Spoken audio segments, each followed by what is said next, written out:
નમસ્કાર વિદ્યાર્થી મિત્રો, આજે આપણે નાણાકીય સંચાલનનું કાર્યક્ષેત્રનો અભ્યાસ કરીશું. Scope of financial management.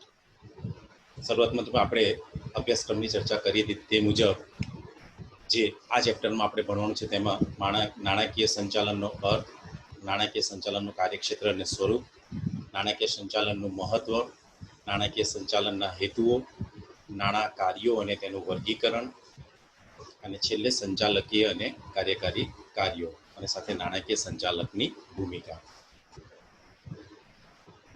આજે આપણે નાણાકીય સંચાલનનું કાર્યક્ષેત્ર અને સ્વરૂપની ચર્ચા કરીશું.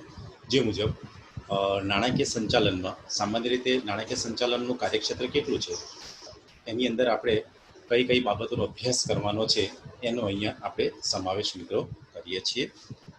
સરળ છે સમજવામાં. સામાન્ય રીતે આમ જોવા જઈએ તો નાણાકીય સંચાલન એ સંચાલનનો એક ભાગ છે, પણ સંચાલન એ ખૂબ વિસ્તૃત છે. કારણ કે સંચાલનમાં માત્ર નાણાકીય સંચાલન આવે છે, સંચાલનની અંદર માલસામાન સંચાલનનો પણ સમાવેશ થાય, વેચાણ સંચાલનનો પણ સમાવેશ થાય, સંચાલનની અંદર ઉત્પાદન સંચાલનનો પણ સમાવેશ થાય. તેવી જ રીતે સંચાલનની અંદર નાણાકીય સંચાલનનો પણ સમાવેશ થાય છે. એટલે કે નાણાંનું પણ આપણે યોગ્ય રીતે સંચાલન કરી શકીએ છીએ. આમ જોવા જઈએ તો નાણાકીય સંચાલન એટલે તો નાણાંને લગતી દરેક બાબતોનો આમાં સમાવેશ કરી શકાય છે.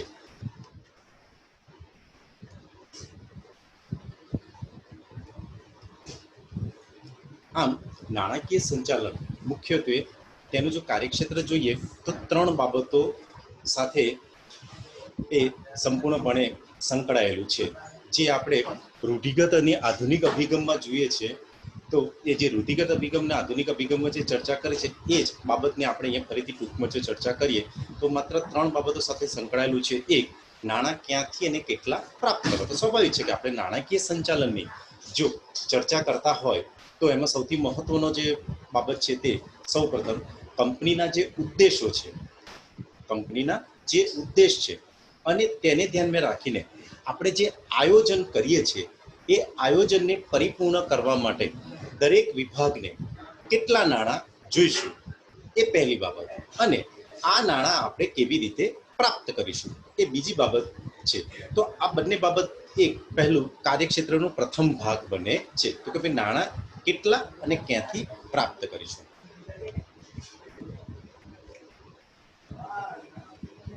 નંબર 2, નાણાંનો કાર્યક્ષમ ઉપયોગ.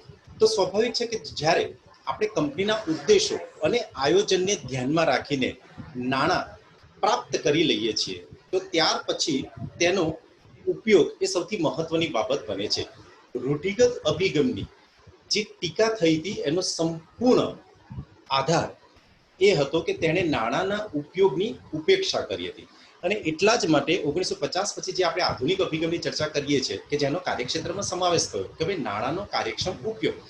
તો આમ પણ તમે જુઓ તો વ્યવહારિક જીવનમાં પણ નાણાં પ્રાપ્ત કરવા એ થોડા સરળ છે, પણ નાણાંનો ઉપયોગ કરવો અને નાણાંનો ઉપયોગ એ પણ તમે જે કંપનીનો ઉદ્દેશ બનાવેલો છે, તમે એ ઉદ્દેશને ધ્યાનમાં રાખીને જે આયોજન કર્યું છે, કાચા માલની ખરીદીનું, ઉત્પાદનનું અને વેચાણનું, તો આ એક લાંબી પ્રક્રિયા છે. તો એને લગતા જેટલા આયોજન કર્યા છે એ માટે તમે આ જે નાણાં પ્રાપ્ત કર્યા છે તેના એ ઉદ્દેશ માટે જે નાણાંનો ઉપયોગ થાય અને એ પણ ઉપયોગ કાર્યક્ષમતા અને ઉત્પાદકતા સાથે, બરાબર છે.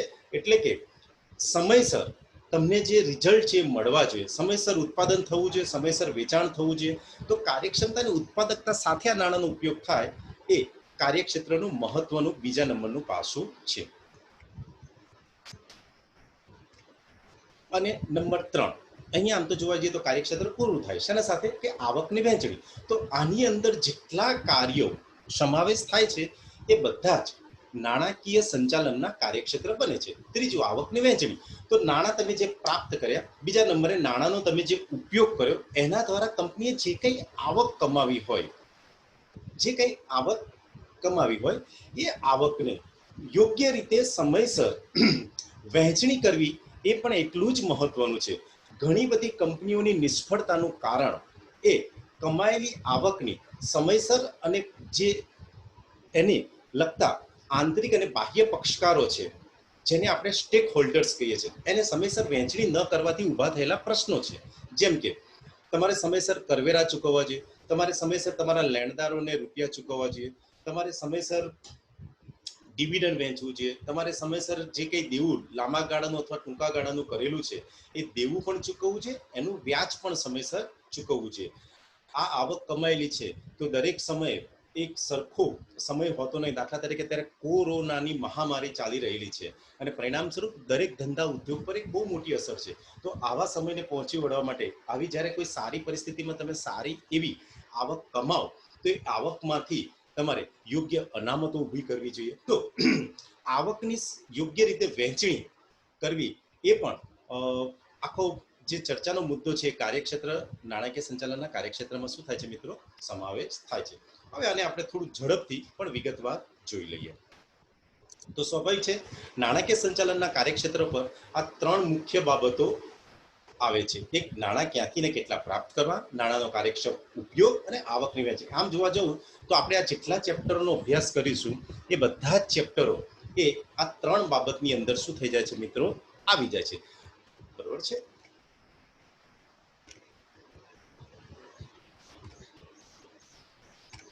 તો હવે એને વિસ્તૃત રીતે જોઈએ તો નાણાકીય સંચાલકીય કાર્યો અને સાથે સાથે બિન સંચાલકીય કાર્યો બંનેનો અહીંયા આપણે અભ્યાસ કરવો હોય તો સૌપ્રથમ નાણાંનું આયોજન. તો સ્વાભાવિક છે કે કંપની હંમેશા આપણે જ્યારે 11મા ધોરણથી એટલે બહુ શરૂઆતના તબક્કાઓથી જ્યારે આપણે કોમર્સનો અભ્યાસ શરૂ કરીએ ત્યારથી ખ્યાલ આવે છે કે કંપનીની શરૂઆત એટલે કે નાનો ધંધો હોય, મધ્યમ ધંધો હોય કે મોટો ધંધો હોય, એની શરૂઆત જ ધંધાના ઉદ્દેશથી થાય છે. એટલે ધંધાનો ઉદ્દેશ સૌ પ્રથમ નક્કી કરવો પડતો હોય છે અને સ્વાભાવિક છે કે ધંધાના ઉદ્દેશ આર્થિક હોઈ શકે છે. બરોબર છે, અને આર્થિક જ હોવો જોઈએ. બરોબર છે. તો ધંધાનો ઉદ્દેશ જ્યારે નક્કી થાય ત્યારે પછી એટલે આમ જોવા જઈએ તો પ્રથમ તબક્કો જેવો પૂર્ણ થાય એવું તરત જ નાણાંનું શું કરવું પડે છે, આયોજન. એટલે આપણે જે કંઈ ઉદ્દેશ નક્કી કર્યો હોય, ઉત્પાદન વધારવાનો, ગુણવત્તા વધારવાનો, વેચાણ વધારવાનો, કર્મચારીઓ વધારવાનો, આંતરરાષ્ટ્રીય કંપની બનવાનો, બીજા રાજ્યમાં ધંધો ફેલાવવાનો, તો જે કંઈ આપણા ઉદ્દેશો હોય એના માટે સ્વાભાવિક છે કે આપણે નાણાંનું શું કરવું પડશે મિત્રો, એક આયોજન કરવું પડશે કે કઈ પ્રવૃત્તિ માટે આપણે કેટલા નાણાંની જરૂર પડશે. તો જે કંઈ પ્રવૃત્તિઓ છે આપણી કાચા માલ સામાનને લગતી, યંત્રોને લગતી, ઓજારોને લગતી, ઉત્પાદનને લગતી, વેચાણને લગતી, જાહેરાતને લગતી, કર્મચારીઓને લગતી, કર્મચારીઓના વિકાસને લગતી, તો એ જે કંઈ પ્રવૃત્તિઓ આપણે નક્કી કરી છે એ દરેકનું શરૂઆતમાં બેસીને એક વિગતવાર આપણે શું બનાવવું પડશે મિત્રો, આયોજન બનાવવું પડશે કે શેમાં કઈ પ્રવૃત્તિમાં કેટલા નાણાંની જરૂર પડશે. નંબર 1, આને હજુ પણ થોડુંક વિસ્તૃત બનાવવું હોય તો આની અંદર લાંબા ગાળાના નાણાં કેટલા જરૂર પડશે, મધ્યમ ગાળા, લાંબા ગાળા એટલે 5 વર્ષ કે તેથી વધારે નાણાંની કઈ કઈ પ્રવૃત્તિમાં જરૂર પડશે, મધ્યમ ગાળો એટલે 1 વર્ષથી 5 વર્ષ માટે નાણાંની કેટલી જરૂર પડશે અને 1 વર્ષથી ઓછા સમય માટે નાણાંની કેટલી જરૂર પડશે. આની વિસ્તૃત ચર્ચા આપણે આગામી ચેપ્ટરોમાં કરીશું.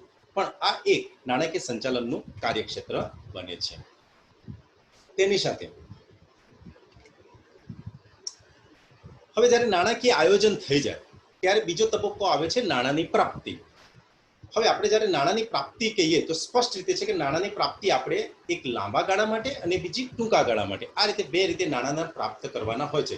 યાદ રાખજો, તમારો જે ઉદ્દેશ છે એને ધ્યાનમાં રાખીને જો નાણાં પ્રાપ્ત નહીં કરવામાં આવે તો ક્યારેક એવું બની શકે કે ટૂંકા ગાળાના નાણાં એ લાંબા ગાળાના ઉદ્દેશ માટે અથવા લાંબા ગાળાના નાણાકીય આયોજન માટે વપરાઈ જાય અને લાંબા ગાળાના નાણાં એ ટૂંકા ગાળાના ઉદ્દેશ અથવા ટૂંકા ગાળાના નાણાકીય આયોજન માટે વપરાય. આ બંને એ ધંધા માટે ખૂબ મોટું જોખમ અને આગળ જઈને ધંધા માટે અનેક પ્રશ્નો સર્જી શકે છે. એટલે નાણાંની પ્રાપ્તિ એ નાણાકીય આયોજનને ઉદ્દેશ સાથે ખૂબ સંકળાયેલો હોવું જોઈએ. દાખલા તરીકે જો તમે લાંબા ગાળાની નાણાંની પ્રાપ્તિ કરવા માંગતા હોય તો કંપની માટે માલિકીની મૂડી એટલે કે ઇક્વિટી શેર અથવા અનામતનો ઉપયોગ કરી શકે છે.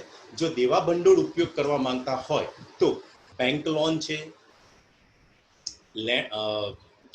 ડિમેન્ચર હોલ્ડરો છે એનો ઉપયોગ કરી શકાય છે. અને બીજા પક્ષે જો ટૂંકા ગાળાના દેવા ઉપયોગ કરવા માંગતા હોય તો લેણદાર છે, બેંક ઓવરડ્રાફ્ટ છે, આવા એક યા બીજી સ્વરૂપે ક્યારેક બેંક લોન છે, તો એવી રીતે ટૂંકા ગાળાની પણ નાણાંની પ્રાપ્તિ થઈ શકે છે. તો અહીંયા બહુ સ્પષ્ટ સમજવાનું છે મિત્રો કે આની વિસ્તૃત ચર્ચા આપણે આની પણ વિસ્તૃત ચર્ચા આગામી ચેપ્ટરોમાં કરીશું. પણ કાર્યક્ષેત્રનો આ એક મહત્વનો પાસો છે કે નાણાં પ્રાપ્ત એટલે માત્ર નાણાં પ્રાપ્તિ શબ્દ નથી આવતો, પણ કંપનીના ઉદ્દેશ અને આયોજનને અનુરૂપ નાણાંની પ્રાપ્તિ થવી જોઈએ. નંબર 3, નાણાંનો કાર્યક્ષમ ઉપયોગ. તો આપણે અનેકવાર રૂઢિગત અભિગમ અને એ પછીના અભિગમોની ઘણીવાર ટીકા કરતા હતા, કારણ કે જ્યાં જ્યાં નાણાંના ઉપયોગની ચર્ચા નથી કરવામાં આવી ત્યાં ત્યાં ક્યારેક પ્રશ્ન ઉપસ્થિત થાય છે. અને આપણે આગળ પણ હમણાં જ ચર્ચા કરી તેમ નાણાં પ્રાપ્ત કરવા સરળ છે, પણ નાણાંનો કાર્યક્ષમ ઉપયોગ એટલે કે તમે જે આયોજન અને તમારો જે કંપનીનો ઉદ્દેશ છે એના અનુરૂપ એનો ઉપયોગ થવો એ ખૂબ જ મહત્વનો છે. અહીંયા પણ યાદ રાખો કે ઘણી બધી કંપનીઓ અથવા ઘણા બધા લોકો પોતાના જીવનમાં નાણાકીય રીતે નિષ્ફળ જાય છે. એનું કારણ એ છે કે નાણાં પ્રાપ્ત તો કરે છે, નાણાં કમાય તો છે, પણ એને જ્યારે ઉપયોગ કરવાનો આવે છે ત્યારે એમણે જે ઉદ્દેશ બનાવેલો છે અથવા એમણે જે નીતિ કરેલી છે એ મુજબ નાણાંનો ઉપયોગ સમયસર કરી શકતા નથી અથવા ક્યારેક એનાથી ભટકી જાય છે. અને પરિણામ સ્વરૂપ એનું જે રિઝલ્ટ મળવું છે, એનો જે આપણને પરિણામ મળવું છે એ ક્યારેક નકારાત્મક મળતું હોય છે. તો નાણાંનો કાર્યક્ષમ ઉપયોગ એટલે કે ઉદ્દેશને અનુરૂપ જ ખૂબ જ કાર્યક્ષમતાથી અને ઉત્પાદકતા સાથે હરીફાઈમાં ટકી શકે એ રીતે નાણાંનો ઉપયોગ કરવો ખૂબ જરૂરી છે. એટલે કે જેટલી આપણી પ્રવૃત્તિઓ છે, જે પ્રવૃત્તિઓ ખરીદી સાથે, ઉત્પાદન સાથે, વેચાણ સાથે, જાહેરાત સાથે, સંશોધન સાથે, કર્મચારીઓની તાલીમ અને વિકાસ સાથે સંકળાયેલી હોય, એ દરેક પ્રવૃત્તિઓ કાર્યક્ષમ રીતે થાય એ ખૂબ જરૂરી છે. તો જ તમને એનું યોગ્ય પરિણામ આ આર્થિક અને સ્પર્ધાત્મક અર્થતંત્રમાં મળશે. તો નાણાંનો કાર્યક્ષમ ઉપયોગ. ત્યારબાદ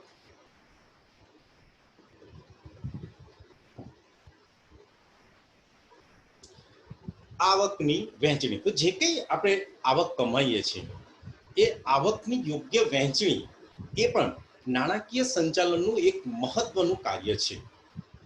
તો સૌપ્રથમ આપણે જે કંઈ આવક કમાઈએ છીએ એમાંથી આપણે જે કંઈ બાહ્ય દેવું કર્યું છે એનું વ્યાજ એને સમયસર ચૂકવવું જોઈએ. કારણ કે વ્યાજ અને હપ્તો એટલે કે દેવાના જે હપ્તા ચૂકવવાના હોય છે, જે લેણદારોને રૂપિયા ચૂકવવાના છે, જે બેંકોને હપ્તા ચૂકવવાના હોય છે, તેને કંપનીના નફા, કંપનીના ઉદ્દેશ અથવા કંપનીના આયોજન સાથે કંઈ લેવા દેવા નથી. તેઓ લોકોને પોતાના સમયસર વ્યાજ અને હપ્તા સાથે તે લોકો સંકળાયેલા છે.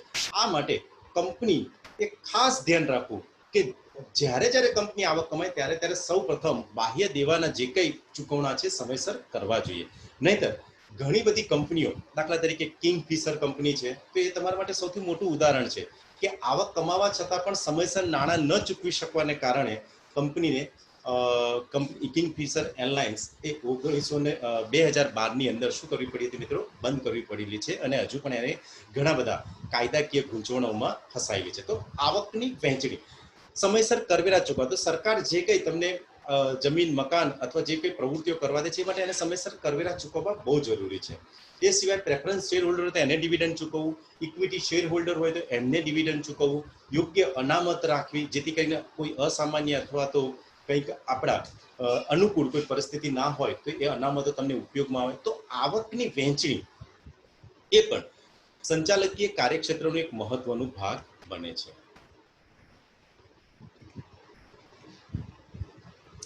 નાણાકીય નીતિઓ. તો જે કંઈ પોલિસી છે, તો જુદી જુદી પ્રવૃત્તિઓ માટે જુદા જુદા પ્રકારની નીતિઓ હોઈ શકે છે. તો તમારા ઉત્પાદનને લગતી આખી એક નીતિ બનાવવી પડશે. ખરીદીને લગતી, ખરીદીમાં કાચો માલ હોય કે યંત્રો હોય અથવા ઓજારો હોય તો એ માટે એક ચોક્કસ નીતિ બનાવવી પડશે. દાખલા તરીકે તમે લાંબા ગાળાને કોઈ યંત્રો અથવા ઓજારો જેની અંદર લાંબા ગાળાના નાણાં રોકાઈ રહ્યા છે, તો જો એ ખરીદી કરવાની હોય તો એની માટે લાંબા ગાળાની ફરીથી એક તમારે નીતિ તૈયાર કરવી પડે છે. તો એક આખી નાણાકીય નીતિ એના લગતી હોઈ શકે છે. કર્મચારીઓને તાલીમ, કર્મચારીઓનો પગાર, કર્મચારીઓનો વિકાસ એને લગતી આખી એક નાણાકીય જોગવાઈને લગતી નીતિ બનાવવી પડશે. તમારે વેચાણને લગતી નીતિ બનાવવી પડશે, તમારે જાહેરાતને લગતી નીતિ. તો દરેક જેટલી પ્રવૃત્તિઓ છે કંપનીમાં એ દરેકની પ્રવૃત્તિને લગતી એક ચોક્કસ પોલિસી તમારે બનાવવી પડશે કે જે કંપનીને લાંબા ગાળે એ નાણાંનો જ્યારે ઉપયોગ કરવામાં આવે તો આ જે પોલિસી છે, આ જે તમે નીતિ બનાવી છે, એને અનુરૂપ આગળ તમારા જે સંચાલકીય મેનેજરો છે એ યોગ્ય સમયે નિર્ણય લઈ શકે. અને છેલ્લું મિત્રો, નાણાકીય અંકુશ. સ્વાભાવિક છે કે કોઈ પણ પ્રવૃત્તિ હોય એ તમારા જે ઉદ્દેશ અથવા ઉપયોગ ઉદ્દેશ અને તમે જે નાણાંની પ્રાપ્તિ કરી છે એ નાણાંની પ્રાપ્ત કર્યા પછી જ્યારે એનો ઉપયોગ થાય તો શું એ ઉદ્દેશ અને આયોજનને અનુરૂપ થાય છે કે નહીં, એની જો તમે સમયસર ચકાસણી ઓડિટ નહીં કરો તો ક્યારેક જ્યારે પરિણામ આવે ત્યારે ખ્યાલ આવે કે ભાઈ ખરેખર કંપનીના આયોજન અથવા તો ઉદ્દેશ મુજબ નાણાંનો ઉપયોગ થયેલો નથી અને પરિણામ કંપનીને ઘણીવાર ખોટ સહન કરવાની આવે, કંપનીની પ્રતિષ્ઠાને ફટકો પડે. તો બહુ જરૂરી છે મિત્રો કે કંપની સમયસર અંકુશ રાખે અને નાણાકીય અંકુશ રાખવો બહુ જ જરૂરી છે કે જેથી કરીને કંપનીના ઉદ્દેશને આયોજન મુજબ જો કંપનીના નાણાંનો ઉપયોગ ન થતો હોય તો એ જગ્યાએ આપણે એ પ્રવૃત્તિને અટકાવી શકીએ અને ફરીથી એને કંપનીને યોગ્ય ઉદ્દેશને અનુરૂપ અથવા એને અનુકૂળ તમે નાણાંને ઉપયોગ કરી શકો છો અને જેથી કરીને તમે એનું જે પરિણામ આવે એ તમને અનુકૂળ અથવા તો તમે જે વિચાર્યું છે, તમે જે આયોજન કર્યું છે એ મુજબનું આપણને પરિણામ મળે. તો યાદ રાખો, નાણાકીય ઉદ્દેશ, નાણાકીય આયોજન આ બધું કાગળ ઉપર ભવિષ્યને ભાંખેલું છે. આપણે ભવિષ્યને ભાંખેલું છે, પણ એનું ખરેખર પરિણામ, યોગ્ય પરિણામ તમને ત્યારે જ મળશે જ્યારે તમે દરેક પ્રવૃત્તિ ઉપર યોગ્ય કાર્યક્ષમ શું રાખશો મિત્રો? અંકુશ રાખશો. અને તમારો અંકુશ જેટલો કાર્યક્ષમ હશે એને કારણે તમારી આ પ્રવૃત્તિઓ જ્યાં પણ થોડી ઘણી વિચલન ઊભો થાય, વિચલિત થાય, ત્યાં તમે એને પાછી જે તે લાઈન પર શું કરો છો મિત્રો? લાવી શકો છો અને પરિણામ સ્વરૂપ તમારું જે સંપૂર્ણ નાણાકીય ઉદ્દેશો અને નાણાકીય જે આયોજન છે એ મુજબનું આપણને પરિણામ મળે છે. તો અહીંયા સ્વાભાવિક છે કે આ નાણાંનો જેટલી પ્રવૃત્તિઓ છે એ આ 6 જે કાર્યો છે એની અંદર શું થાય છે મિત્રો? સમાવેશ થાય છે. આની સાથે કેટલીક બિન સંચાલકીય પ્રવૃત્તિઓ પણ સમાવેશ કરી શકાય, જેમાં રોકડની આવક તો એના પત્રકો, રોકડની જાવક તો એના પત્રકો હોઈ શકે છે, ઉત્પાદન, વેચાણ, ખરીદીના પત્રકો હોઈ શકે છે મિત્રો, કરવેરાના પત્રકો હોઈ શકે છે, આવકના પત્રકો હોઈ શકે છે અથવા એને લગતું આપણે એકાઉન્ટની ચર્ચા કરી શકીએ છીએ. તો કરવેરા હોઈ શકે, આવક હોઈ શકે, ડિવિડન્ડ હોઈ શકે, વ્યાજ હોઈ શકે.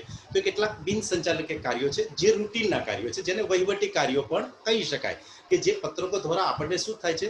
સતત માહિતી મળતી રહે છે કે રોજે રોજ કે અઠવાડિયે કે માસિક ખરીદી છે કે વેચાણ છે કે ઓજારો છે કે ઘસારો છે કે કરવેરા છે કે વ્યાજ છે કે ડિવિડન્ડ છે કે અન્ય જે કંઈ જોગવાઈઓ આપણે કરીએ છીએ એ દરેકની આપણે માહિતી રાખવી પડે છે. એને આપણે બિન સંચાલકીય કાર્યો અથવા એના એ કાર્યક્ષેત્રમાં પણ સમાવેશ થાય છે. પણ મુખ્ય કાર્યક્ષેત્ર આપણે જે કંઈ સેમિસ્ટર 5માં નાણાકીય સંચાલન ભણવાના છે એ આની ઇતગ્રીત, બરાબર છે, એટલે કે નાણાકીય ઉદ્દેશ, નાણાંની પ્રાપ્તિથી માંડીને નાણાંના ઉપયોગ સાથે આ બધી બાબતોનો શું થાય છે મિત્રો? સમાવેશ કરી શકાય છે. તો આને આપણે નાણાકીય સંચાલનનું કાર્યક્ષેત્ર મિત્રો શું કરીએ છીએ? કહી શકીએ છીએ. બરાબર છે મિત્રો. અહીંયા આપણે આ લેક્ચરને વિરામ આપીએ છીએ અને જો તમને આ લેક્ચર મિત્રો ગમ્યો હોય તો ચોક્કસ સબસ્ક્રાઇબ કરજો અને બેલ આઇકન દબાવજો જેથી કરીને આગામી લેક્ચરો પણ તમે માણી શકો. Thank you very much.